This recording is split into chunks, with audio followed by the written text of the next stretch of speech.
talking with one another about the facts as best we could establish them, the best evidence we could find, reason together, and use the rule of reason to make the best decisions that we could. Put partisanship aside as much as possible.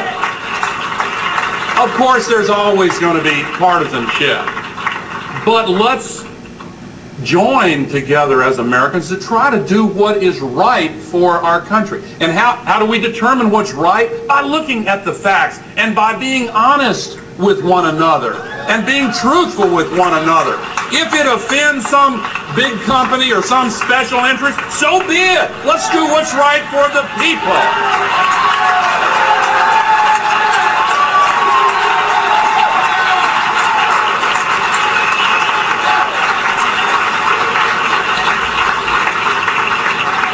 How many of you here have had the feeling in the last few years that something has gone badly wrong with America? How many of you here have had the feeling that there's something a little strange about the way the decisions have been made? How many of you here have had the feeling that the way it's been done is just kind of contrary to what the United States of America is all about?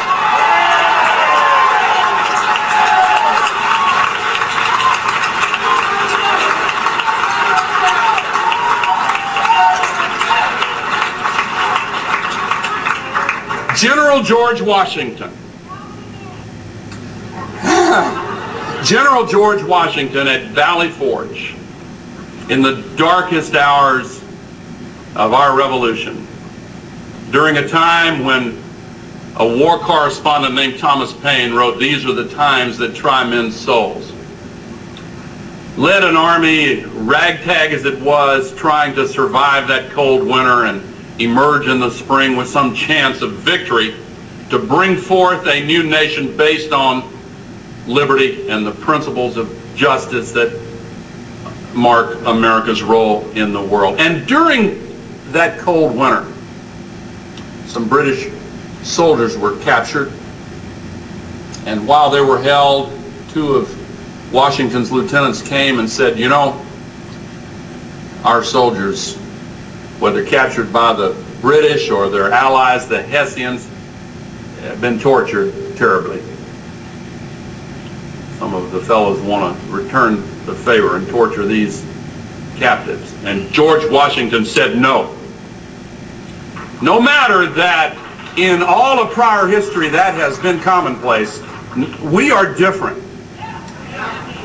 What made us different, he said, was that we respect the dignity of individuals, because the dignity of the individual is what our system is based on. That's where the right of free speech and free worship goes. And if the whole American system was gonna work, we had to be true to ourselves and to the basic principles of America. And so he said no. Every president, from later President George Washington all the way through until now, honored that principle. In every war there have been excesses and exceptions that come out of the extremes of combat and war, but never previously has it been official U.S. policy to depart from that respect, that we should not torture people.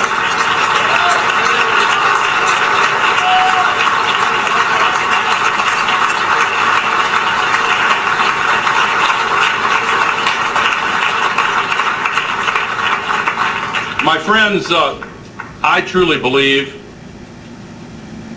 not everybody here may agree with this, but I genuinely believe that American democracy faces a time of challenge and trial right now, more serious than any we have ever faced. The current White House, backed by the Republican Congress, now asserts that the government can eavesdrop on anybody's conversation here that they want to, that they can go into your homes, they call it sneak and peek, without a warrant. They assert that this White House, on the say-so of one person, the president, can lock up any American citizen for the rest of his or her life if the executive branch determines that's what they want to do, without allowing them to see a lawyer or even informing their families. This sounds so strange, doesn't it?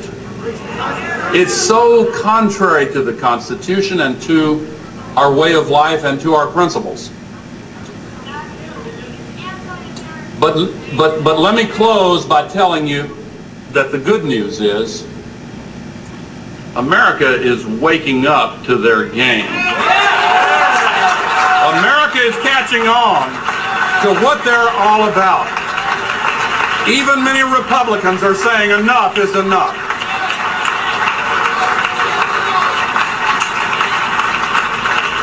There is another common thread, and it runs among all of these candidates and the others that you are offering up here in Florida, and it is that all of them are supportive of what America really is all about and would oppose what this White House and this Congress is trying to do. We are a partisan gathering. We have an opportunity in the political system to fight for independent voices that will make our checks and balances work and help to restore the good health of America's democracy. But my friends, much more is required. Beyond partisanship, even as we fight through this election season, we have to reach out to our Republican and independent friends and form a bond insofar as it is possible to do so, and make the powerful point that we, the people of these United States of America, are going to stand up for what America is all about and take our country back. God bless you, and let's do it, and let's start right here in Palm Beach County. Thank you.